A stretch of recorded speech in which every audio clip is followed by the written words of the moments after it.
नमस्कार दोस्तों, NSTI take info में मैं आपका हार्दिक स्वागत करता हूं। पिछले वीडियो में मैंने घटना चक्र के UPRB UNL एग्ज़ाम के लिए माप और मापी यंत्र से 32 क्वेश्चन करा दिए गए थे। उस वीडियो को देखने के लिए नीचे दिए गए डिस्क्रिप्शन बॉक्स में लिंक प्रोवाइड वीडियो जाकर देख सकते हैं। दोस्तों, मेजरमेंट एंड मेजरिंग इंस्ट्रूमेंट से क्वेश्चन आते रहते हैं, ठीक है। ये इंटरव्यू में भी इससे क्वेश्चन पूछे जाते हैं, तो ध्यान रखिएगा। ये चैप्टर बहुत ही इंपॉर्टेंट है दोस्तों, ठीक है। और सभी क्वेश्चन जो है अधिकतर कहीं ना कहीं पूछे गए हैं, तो चैनल में बने रहिए और वीडियो शुरू से लेकर अंत तक जरूर देखें। अगर आप चैनल में नए हैं तो चैनल को जरूर सब्सक्राइब करें, जिससे आपको न्यू अपडेट फीचर की मिलती रहे। चलिए शुरू करते हैं। क्वेश्चन नंबर 33 की बात करते हैं दोस्तों। क्वेश्चन नंबर 33 बोला कि स्टी रूल पर हम छोटी से छोटी माप ले सकते हैं। ऑप्शन पर आते हैं तो ऑप्शन नंबर ए बोला 0.2 mm, बी 0.4 mm, सी 0.5 mm, डी 1 mm। तो दोस्तों स्टी रूल से हम छोटी से छोटी माप 0.5 mm तक ले सकते हैं, ठीक है। यह एक स्टी रूल का अल्पतमान भी होता है, ठीक है, ध्यान रखिएगा। स्टी रूल से कई क्वेश्चन बनते हैं, जैसे कि स्टी रूल किस मटेरियल का बना होता है। ये स्प्रिंग स्टील और स्टेनलेस स्टील का बना होता है, ध्यान रखिएगा दोस्तों, ठीक है। कहीं कहीं एग्जाम में ये भी पूछता है कि स्टी रूल अप्रत्यक्ष मापी टूल है या प्रत्यक्ष मापी टूल है। दोस्तों स्टी रूल एक प्रत्यक्ष मापी टूल है, ठीक है। नेक्स्ट क्वेश्चन की बात करते हैं तो नेक्स्ट क्वेश्चन बोल रहा है कि ट्राई स्क्वायर का साइज लिया जाता है। तो ट्राई स्क्वायर का साइज किससे लिया जाता है दोस्तों? Option number C is right. Blade की कार्यकारी लंबाई, यानी कि ब्लेड की जो लंबाई होती है वह ट्राई स्क्वायर की लंबाई होती है। जैसे कि हम चित्र में बता दे रहे हैं कि ये स्टॉक है, ठीक है। नीचे वाला स्टॉक होता है, ऊपर वाला ब्लेड होता है दोस्तों, ठीक है। तो ब्लेड जो होता है, ब्लेड जितना लंबा होगा उसकी उतनी लंबाई होगी, ठीक है, ठीक है। 4 इंच 6 इंच जो भी होगा इसकी लंबाई, तो इससे इसकी लंबाई व्यक्त किया जाता है। ये 4 इंच से 6 इंच, ठीक है, होता है। और ट्राई स्क्वायर की लंबाई इसी के द्वारा पता करते हैं, ठीक है, ब्लेड के द्वारा, ठीक है। नेक्स्ट क्वेश्चन की बात करते हैं तो नेक्स्ट क्वेश्चन बोला है ट्राई स्क्वायर में स्कॉट पर ब्लेड के नीचे एक अंडरकट लगा होता है, जिसका उद्देश्य क्या है? सबसे इंपॉर्टेंट क्वेश्चन है दोस्तों, ध्यान रखिएगा। जो ट्राई स्क्वायर में स्टॉक पर ब्लेड के नीचे एक अंडरकट लगा होता है, वो क्यों होता है? देखिए ये स्टॉक है, ये ब्लेड है, ठीक है। यहाँ पर हल्का सा एक अंडरकट लगा होता है, ये क्लियरेंस प्रदान करने के लिए होता है, ठीक है, ध्यान रखिएगा। या मशीनिंग से जॉब के किनारों पर आई बर्ग को स्थान देने के लिए, जो आई बर्ग होता है उसको स्थान देने के लिए एक अंडरकट लगा होता है, ठीक है, ध्यान रखिएगा दोस्तों। Option number C is right, ठीक। नेक्स्ट क्वेश्चन की बात करते हैं। नेक्स्ट क्वेश्चन बोल रहा है कि 36 नंबर, ट्राई स्क्वायर के द्वारा जॉब में निम्नलिखित जांच किया जाता है, ठीक है। जो ट्राई स्क्वायर के द्वारा जॉब में क्या चेक किया जाता है? तो दो तलों के मध्य 90 डिग्री को चेक करते हैं, ठीक है। ये जॉब है दोस्तों, ठीक है। तो हम क्या करते हैं, ट्राई स्क्वायर से इसको 90 डिग्री चेक करना है कि ये 90 डिग्री इसका बना है कि नहीं। तो हम क्या करते हैं, स्टॉक नीचे और ब्लेड ऊपर, इस तरह हम रखते हैं ट्राई स्क्वायर को, क्योंकि ट्राई स्क्वायर अपने में 90 डिग्री बनाता है। तो जॉब को हम इसके बीच में रखते हैं और देखते हैं कि ये इसमें से प्रकाश तो नहीं आ रहा है। यदि प्रकाश आ रहा है तो इसमें थोड़ा एरर है, यदि प्रकाश नहीं आ रहा है तो दोस्तों ये पूरा तरह 90 डिग्री का बना है। तो ध्यान रखिए दोस्तों, जॉब में 90 डिग्री के को चेक करने के लिए ट्राई स्क्वायर का प्रयोग करते हैं, ठीक है। नेक्स्ट क्वेश्चन की बात करते हैं। नेक्स्ट क्वेश्चन 37 नंबर बोल रहा है कि 0.01 mm कितने माइक्रोन के बराबर होता है, ठीक है। ये एग्जाम में भी पूछता रहता है, ये कहीं कहीं इंटरव्यू में भी पूछता रहता है, ध्यान रखिएगा दोस्तों। तो 0.01 mm जो होता है 10 माइक्रोन के बराबर होता है। Option number B is right. देखिए कहीं कहीं ऐसा भी पूछता है कि 1 माइक्रोन बराबर कितना मीटर होता है, तो 10⁻⁻⁶ मीटर होता है। और माइक्रोन को दोस्तों ऐसे प्रदर्शित करते हैं, यू की तरह होता है, थोड़ा ध्यान रखिएगा। 1 माइक्रोन कितना mm होता है, तो दोस्तों 10⁻³ mm, ठीक है। 1 एंगस्ट्रॉम जो होता है कितने मीटर बराबर होता है, तो 10⁻10 मीटर। तो दोस्तों ये एग्जाम में पूछता रहता है, ध्यान रखिएगा दोस्तों, ये इसको नोट कर लीजिएगा। कहीं कहीं एग्जाम में ये भी पूछा गया है, ठीक है। कहीं कहीं ये भी पूछता है कि 1 एंगस्ट्रॉम कितना mm के बराबर होता है, 10⁻⁷, ठीक है। और 1 एंगस्ट्रॉम जो होता है कितने माइक्रोन के बराबर होता है, तो 10⁻⁴, ठीक है। ध्यान रखिएगा दोस्तों। नेक्स्ट क्वेश्चन पर आते हैं। तो नेक्स्ट क्वेश्चन बोल रहा है कि निम्नलिखित में से कौन सा प्रत्यक्ष मापी औजार है। जैसा कि मैंने बताया कि स्टील रूल जो होता है ये एक प्रत्यक्ष मापी औजार है। प्रत्यक्ष मापी टूल उसे कहते हैं जो डायरेक्ट मेजर करता है दोस्तों, ठीक है। जैसे देखिए इसमें देखिए एग्जाम्पल दिया हुआ है। प्रत्यक्ष मापी औजार होता है स्टील रूल होता है, वर्नियर कैलिपर होता है, माइक्रोमीटर होता है, ठीक है। और अप्रत्यक्ष मापी होता है डिवाइडर या विभाजक, सरफेस गेज या सतह गेज, कैलिपर। ये सब क्या है, एक अप्रत्यक्ष मापी टूल है, औजार है, ठीक है। बिना रीडिंग वाले टूल जो होते हैं ये स्नैप गेज होता है, प्लग गेज होता है, रिंग गेज होता है। इसमें बिना रीडिंग वाले टूल है दोस्तों, ठीक है। ध्यान रखिएगा। समायोजित औजार कैलिपर होता है, सतह गेज होता है, माइक्रोमीटर होता है। ये समायोजित औजार होते हैं जिसे एडजस्टेबल टूल कहते हैं, ठीक है दोस्तों। ध्यान रखिएगा। क्लियर हुआ प्रत्यक्ष मापी टूल, अप्रत्यक्ष मापी टूल, ठीक है। नेक्स्ट क्वेश्चन की बात करते हैं। नेक्स्ट क्वेश्चन बोल रहा है कि वर्नियर बेबर प्रोटेक्टर का अल्पत मान क्या है। तो ये भी एग्जाम में पूछता है कि वर्नियर बेबर प्रोटेक्टर का अल्पत मान क्या है। तो option B is right. 5 minute होता है दोस्तों, ठीक है। 5 मिनट होता है, ठीक है। आइए इसके बारे में थोड़ा जान लेते हैं, वर्नियर बेबर प्रोटेक्टर के बारे में, ठीक है। वर्नियर बेबर प्रोटेक्टर का अल्पत मान 5 मिनट होता है।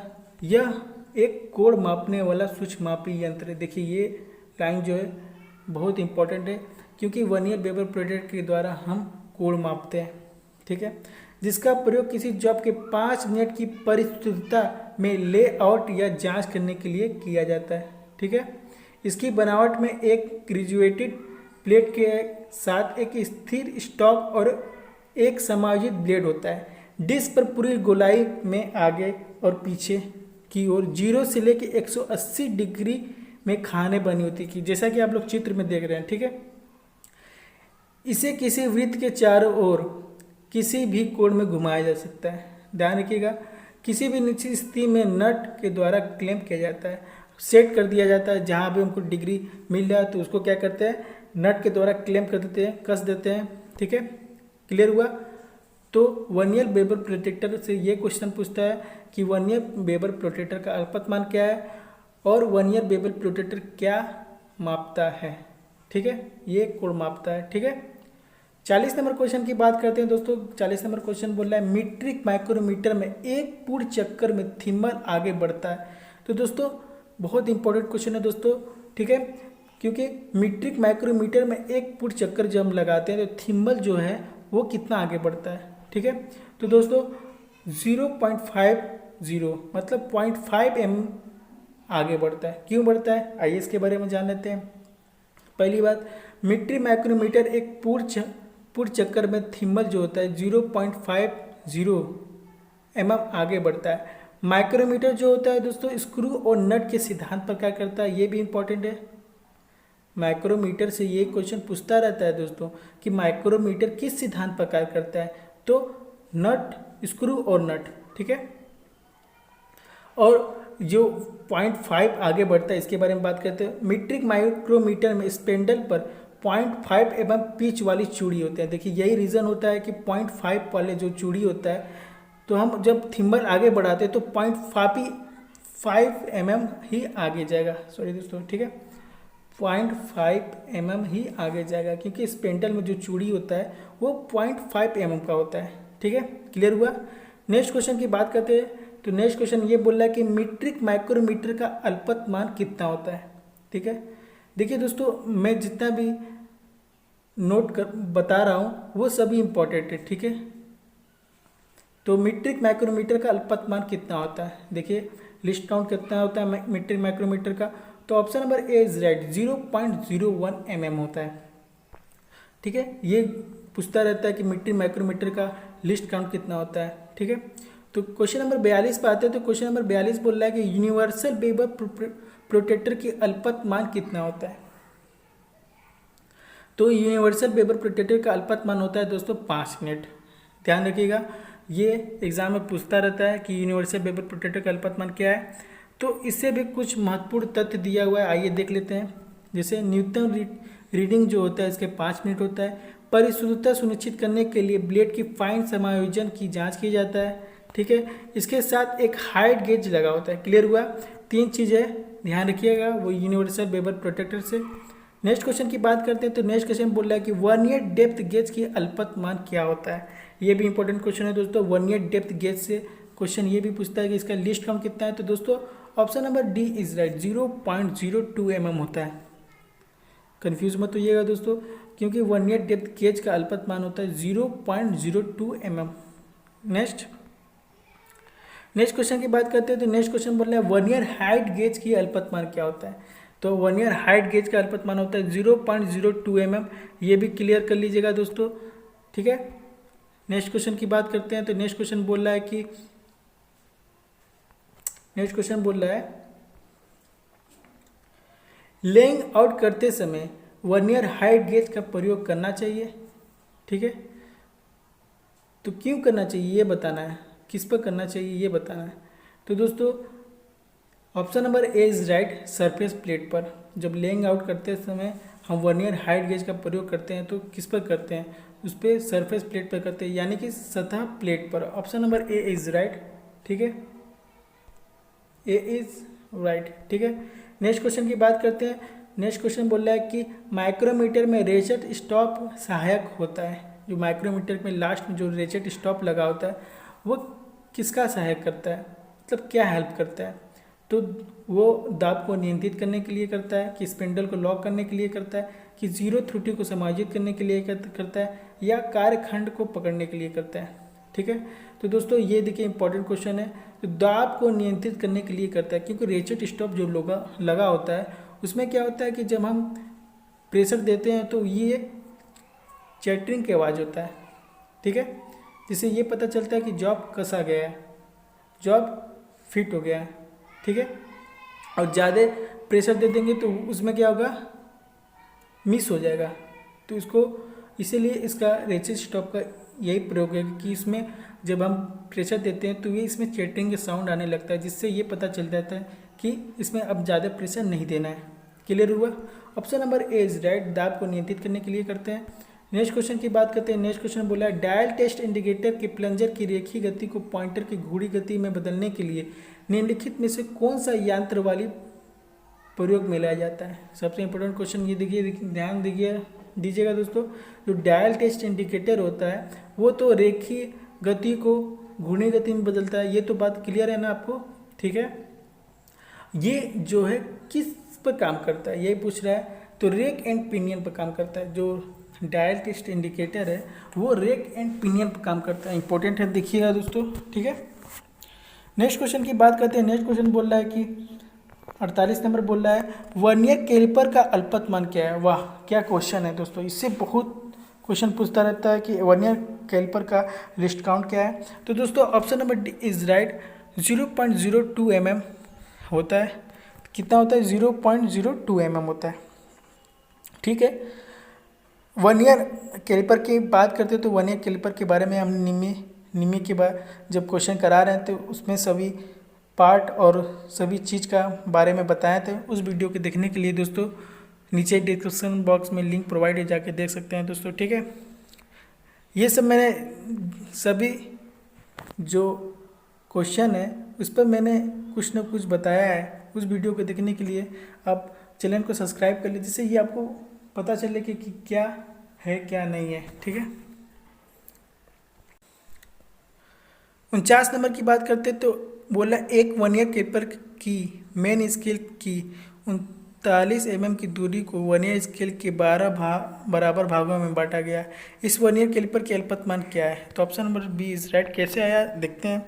तो देखिए दोस्तों, बोला कि वर्नियर कैलिपर के मेन स्केल की 39 mm की दूरी जो है वो वर्नियर स्केल के 20 बराबर भागों में है, ठीक है।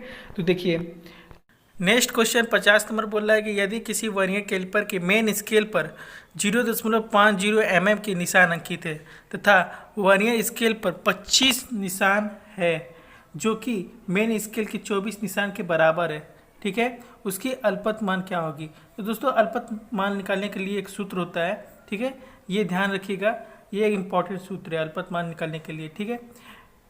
अल्पतमान बराबर होता है मेन स्केल के एक भाग का मान बटे वर्नियर स्केल के कुल भाग की संख्या।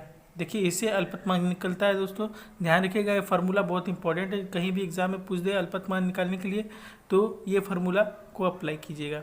ठीक है, तो मेन स्केल के एक भाग का मान कितना दिया है दोस्तों 0.50 mm। ठीक है, और वर्नियर स्केल के कुल भागों की संख्या कितना दिया है, ये कुल भागों की संख्या 25 है। तो क्या हुआ 0.50 mm जो है बटे 25 बराबर, इसको काटेंगे तो दोस्तों आएगा 0.02 mm, जो कि इसका लिस्ट काउंट होगा। तो दोस्तों यही पूछ रहा है कि वर्नियर कैलिपर का अल्पतमान भी हो गया एक तरफ से, और इसको कैसे निकालते हैं ये तरीका है। ठीक है दोस्तों, कौन सा आंसर सही है, ऑप्शन नंबर ए। ठीक है, क्वेश्चन नंबर 51 बोल रहा है कि किसी ब्रिटिश वर्नियर कैलिपर के वर्नियर स्केल पर 25 भाग है जो कि मेन स्केल के 49 भागों की दूरी के बराबर है, तो उसकी अल्पतमान क्या होगा।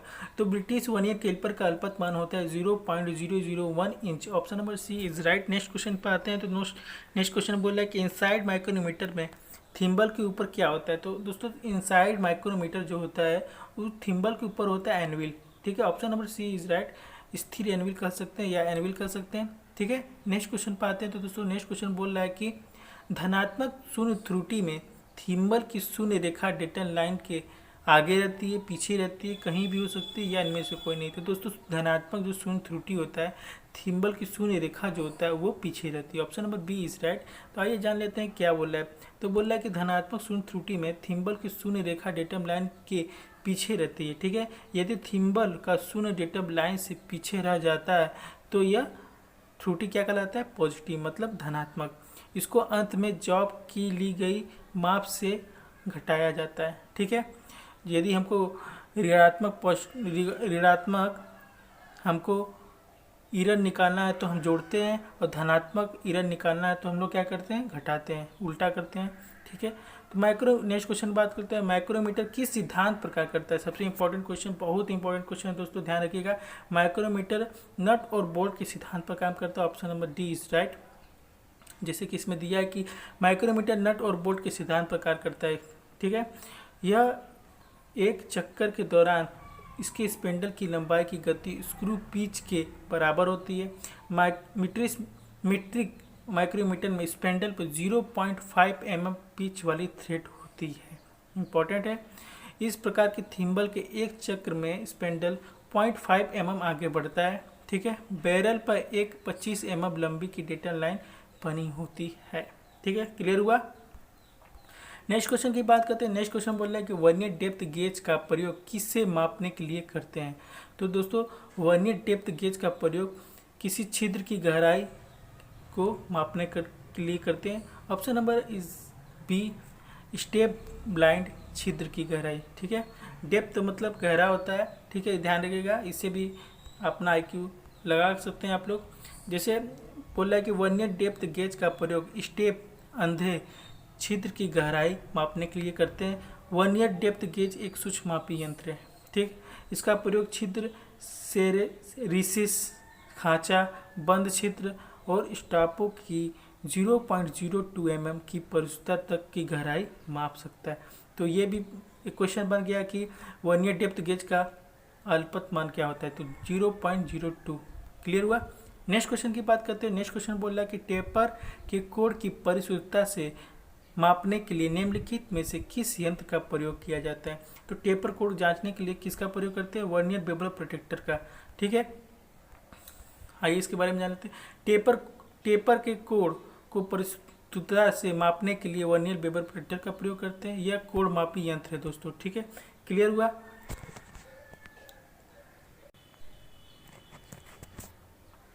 नेक्स्ट क्वेश्चन की बात करते हैं। नेक्स्ट क्वेश्चन 57 नंबर बोला है कि बाहरी व्यास की संकेंद्रिता की जांच करने के लिए निम्नलिखित में से कौन सा यंत्र का प्रयोग करते हैं। तो हम लोग बाहरी व्यास का हमको संकेंद्रिता याद करना है तो डायल टेस्ट इंडिकेटर का प्रयोग करते हैं। कैसे करते हैं, देखिए बाहरी व्यास की संकेंद्रिता की जांच करने के लिए डायल टेस्ट इंडिकेटर यंत्र का प्रयोग किया जाता है। डायल टेस्ट इंडिकेटर के 3 मुख्य भाग होते हैं। कौन कौन होते हैं आइए देख लेते हैं। एक होते हैं फिनिश किए हुए भागों की समानांतरता जांच करने के लिए, जो फिनिश किया हुआ भाग है उसका समानांतरता को, और सेकेंड है फिनिश किए हुए भागों की विमाओं की तुलना करता है, और थर्ड गोल भागों की सकेंद्रिता जांच करता है। तो dial test indicator rack and pinion पर काम करता है। सबसे इंपॉर्टेंट कि डायल टेस्ट इंडिकेटर जो है किस पर कार्य करता है, तो रेक एंड पिनियन पर काम करता है का प्रयोग करके थोड़ी सी रेखी गति को घूड़ी गति में बदलता है। ठीक है, ये कहता है रेखी गति को क्या करता है, घूड़ी गति में बदलता है। कौन, डायल टेस्ट इंडिकेटर। क्लियर हुआ। नेक्स्ट क्वेश्चन की बात करते हैं तो नेक्स्ट क्वेश्चन बोल रहा है कि किसी वर्नियर कैलिपर द्वारा ली जाने वाली न्यूनतम माप को क्या कहते हैं। तो देखिए दोस्तों, सबसे छोटा माप जिससे मापते हैं वो उसका लिस्ट काउंट कहलाता है, मतलब कि अल्पतमान कहलाता है। Option C is right. ठीक है, जैसे कि इसमें दिया है कि किसी वर्नियर कैलिपर द्वारा ली जाने वाली न्यूनतम माप को अल्पतमान कहा जाता है, कहते हैं। ठीक है, यह अल्पतमान वर्नियर कैलिपर के मुख्य स्केल पर बने एक खाने का मान तथा वर्नियर स्केल पर बने एक खाने के मान के अंतर के बराबर होता है। ठीक है, मेन स्केल और वर्नियर स्केल के जो अंतर होता है वो उसका लिस्ट काउंट कहलाता है। ठीक है, जैसे हमको लिस्ट काउंट निकालना है तो जैसे मैंने पहले भी बताया, मुख्य स्केल के एक भाग का मान बटे वर्नियर स्केल पर कुल निशानों की संख्या, इससे निकलता है, ध्यान रखिएगा। और वर्नियर कैलिपर का अल्पतमान होता है 0.02 mm। क्लियर। नेक्स्ट क्वेश्चन 59 की बात करते थे। डेप्थ माइक्रोमीटर का प्रयोग अधिक रेंज में साइजों की जांच करने के लिए किया जाता है, क्योंकि, तो इसका पर्पस क्या है इसको बताना है। क्योंकि इसके साथ इसका स्पेंडल जो लगा होता है वो लंबा होता है, यही इसका रीज़न है। तो आइए संक्षिप्त में जान लेते हैं इसके बारे में। ठीक है, तो बोल रहा है कि डेप्थ माइक्रोमीटर का अधिक रेंज में साइजों में जांच करने के लिए किया जाता है। ठीक है, क्योंकि इसका स्पेंडल लंबा होता है। देखिए दोस्तों, यहाँ पे क्लियर कर दिया है क्योंकि इसकी स्पेंडल जो लंबा होता है इसलिए इसको अधिक रेंज में साइजों को जांच करने के लिए किया जाता है। वर्नियर डेप्थ गेज एक सूक्ष्म मापी यंत्र है जिसका प्रयोग छिद्रों, खांचों की 0.2 mm की परिशुद्धता की गहराई को माप सकता है। तो यही है। ठीक है, इसके सेफ्टी देख लेते हैं, सावधानियाँ क्या क्या क्या है इसको प्रयोग करते समय। तो देखिए दोस्तों, प्रयोग करने से पहले वर्नियर डेप्थ गेज की शून्य त्रुटि मतलब 0 एरर को चेक करना लेना चाहिए। ठीक है, इसे अन्य कटिंग औजार के साथ नहीं रखना चाहिए। क्यों नहीं रखना चाहिए कि दोस्तों क्या करेंगे, यदि हम किसी कटिंग औजार के साथ इसको रख देते हैं तो इसमें क्या हो जाएगा, थोड़ा एरर आ जाएगा। कैसे एरर जाएगा, तो हम डेप्थ गेज तो रखे हैं वर्नियर डेप्थ गेज, उसके ऊपर हम फाइल रख दिए, क्या होगा, तो उसमें कुछ एरर आ जाएगा दोस्तों। ठीक है, इसको कटिंग औजार के साथ नहीं रखा जाता है। ठीक है, इसको अलग से रखा जाता है। यदि इसका प्रयोग न किया जा रहा है तो इसको इसके निजी बॉक्स में बंद करके रख दें। ठीक है, नेक्स्ट क्वेश्चन की बात करते हैं। तो 60 नंबर बोल रहा है, यदि किसी आउटसाइड माइक्रोमीटर के थिम्बल पर डिवीजन की शून्य ग्रेजुएशन डेटम रेखा से नीचे रह जाती है जबकि माइक्रोमीटर के मापान सतह संपर्क में हैं, तब कौन सा त्रुटि होगी। तो option number A is right, negative होगा। कैसे होगा, देखिए, किसी आउटसाइड माइक्रोमीटर के थिम्बल डिवीजन की शून्य ग्रेजुएशन डेटम रेखा के नीचे रह जाती है जबकि माइक्रोमीटर के मापान सतह परस्पर संपर्क में रहते हैं। ठीक है, तब ऋणात्मक होगा। ऋणात्मक त्रुटि के अनुसार थिम्बल का शून्य स्लीव पर बनी डेटम रेखा से आगे होता है, जबकि पॉजिटिव में क्या होता है, मतलब धनात्मक में पीछे होता है। ध्यान रखिएगा, इसको अंत में जॉब की माप में जोड़ दिया जाता है। ठीक है, नेक्स्ट, तो क्या बोला है, इसको अंत में जॉब की माप में जोड़ देते हैं। क्यों जोड़ देते हैं, हम क्या बोले थे, नेगेटिव एरर आने पर हम लोग जोड़ते हैं और पॉजिटिव एरर आने पर हम लोग घटाते हैं। ठीक है, इसको मेंटेन करने के लिए। 61 नंबर बोला है कि वर्नियर हाइट गेज के द्वारा मार्किंग करते समय कार्य का प्राय। तो दोस्तों, वर्नियर हाइट गेज का प्रयोग जब हम करते हैं मार्किंग करने में तो उसका क्या प्राय है उसको बताना है। तो कोड़ी प्लेट के द्वारा आश्रय देना चाहिए। तो एंगल प्लेट के द्वारा हम किसी जॉब को आश्रय देंगे और उससे वर्नियर हाइट गेज की सहायता से हम लोग मार्किंग करते हैं। Option number A is right. ठीक है, जिसे इसमें दिया वर्नियर हाइट गेज के द्वारा चिन्हित करते समय कार्य को प्राय कोड़ी प्लेट यानी एंगल प्लेट के द्वारा आश्रय मतलब सहारा देते हैं। कोड़ी प्लेट का प्रयोग वहाँ अधिक होता है जहाँ चिन्हन मतलब मार्किंग में परिशुद्धता की आवश्यकता होता है। ठीक है, छोटे छोटे जॉब चिन्ह के समय पकड़ने की आवश्यकता हो, उन्हें हाथ में से पकड़कर एक कोड़ी प्लेट पर टूल मेकर क्लैंपों की सहायता से सेट कर लिया जाता है और जिससे चिन्हित सुविधाजनक हो सके। ठीक है, आप लोग प्रयोग किए होंगे जैसे हम एंगल प्लेट पे क्या करते हैं, जॉब को सहारा देते हैं, फिर वर्नियर हेड गेज की सहायता से उस पर मार्किंग करते हैं। तो मेन पर्पज़ होता है एंगल प्लेट का उस जॉब को सहारा देने के लिए, और जिससे एक आसानी होती है मार्किंग करने में। ठीक है, नेक्स्ट क्वेश्चन की बात करते हैं। नेक्स्ट क्वेश्चन बोला है दोस्तों कि वर्नियर बेवल प्रोटेक्टर का में 5 मिनट अल्पतमान प्राप्त करने के लिए 23 डिग्री मेन स्केल में विभाजन किया जाता है। तो कितना किया जाता है ये? ठीक है, तो 12 बराबर भागों में किया जाता है। वर्नियर स्केल पर 12 बराबर भागों में किया जाता है। Option number A is right. ठीक है, ए इज राइट। ठीक है, नेक्स्ट क्वेश्चन की बात करते हैं। नेक्स्ट क्वेश्चन बोल रहा है कि वर्नियर हाइट गेज की के किस भाग पर मुख्य स्केल ग्रेजुएशन बनी होती है? तो बीम पर बनी होती है। Option B is right. Beam पर जो क्या होता है, इसके मेन स्केल की ग्रेजुएशन कटी होती है बीम पर। ठीक है, नेक्स्ट क्वेश्चन की बात करते हैं। नेक्स्ट क्वेश्चन बोल रहा है कि नेक्स्ट क्वेश्चन यंत्र के द्वारा मेजर करते हैं तो उसमें कौन सा एरर हो सकता है? तो कौन सा हो सकता है? तो माइक्रो ज्यामिति त्रुटि हो सकता है, संपर्क त्रुटि हो सकता है, तापमान त्रुटि होता है, उपयुक्त सभी। तो option number D is right. हम देखिए दोस्तों, किसी यंत्र के द्वारा हम माप लेते हैं तो ये सब त्रुटि जो है समानता हो सकता है। ठीक है, आइए एरर कितना होता है इसको भी जान लेते हैं, मतलब त्रुटि कितना होता है। एक होता है ज्यामिति मतलब जियोमेट्रिकल एरर, एक होता है कॉन्टैक्ट मतलब संपर्क में एरर, एक होता है सिस्टेमेटिक एरर होता है, एक होता है रैंडम, एक होता है टेम्परेचर, एक होता है निरीक्षण त्रुटि जिसे ऑब्जर्वेशन कहते हैं। ठीक है, एक होता है समांतर यानी पैरेलल। ठीक है, ये सब एरर होते हैं। और ये भी होता है इंस्ट्रूमेंट एंड गेजेस एरर, एक होता है कोसाइन एरर। ये इतने एरर होते हैं जो कि समानता हम लोग कौन कौन सा देखते हैं। एक होता है हम लोग जानते हैं कि ज्यामिति होता है, एक होता है संपर्क, एक होता है तापमान। ये सब एरर अधिकतर होता रहता है। ठीक है, तो ये सब एरर है, तो ये सब सभी एरर है। ठीक है, नेक्स्ट क्वेश्चन की बात करते हैं। 65 नंबर बोल रहा है निम्नलिखित स्टील रूलों के प्रकार कौन सा है? तो दोस्तों स्टील रूल के कितने प्रकार होते हैं, तो आइए इसमें भी जान लेंगे। एक होता है शॉर्ट रूल, एक होता है हुक रूल, एक होता है सिंक रूल, एक उपयुक्त सभी। तो क्या बोल रहा है कि ये तीनों जो है ये स्टील रूल के प्रकार होते हैं, यही क्वेश्चन में पूछा। तो option number D is right, उपयुक्त सभी है। तो देखिए रूल की बात करते हैं तो स्टील रूल का प्रयोग रेखीय मापन में होता है। ठीक है, यह स्प्रिंग स्टील या स्टेनलेस स्टील के बनाया जाता है। इसके किनारों पर परिशुद्धता में ग्राइंड किया जाता है जिससे स्ट्रेट एज बन जाए। स्टील रूल की सतह को चमकदार क्रोम फिनिश किया जाता है। स्टील रूल निम्न प्रकार के होते हैं। अब देखिए स्टील रूल कितने प्रकार के होते हैं। एक होता है इंजीनियर्स रूल, ठीक है, एक होता है फोल्डिंग रूल, एक होता है फ्लेक्सिबल रूल, एक होता है हुक रूल, एक होता है शॉर्ट रूल और एक होता है सिंक रूल। ठीक है, डाई मेकर में किया जाता है। तो दोस्तों इतना होता है स्टील रूल। ठीक है, वीडियो यदि आपको अच्छा लगे तो वीडियो को लाइक कर दीजिएगा।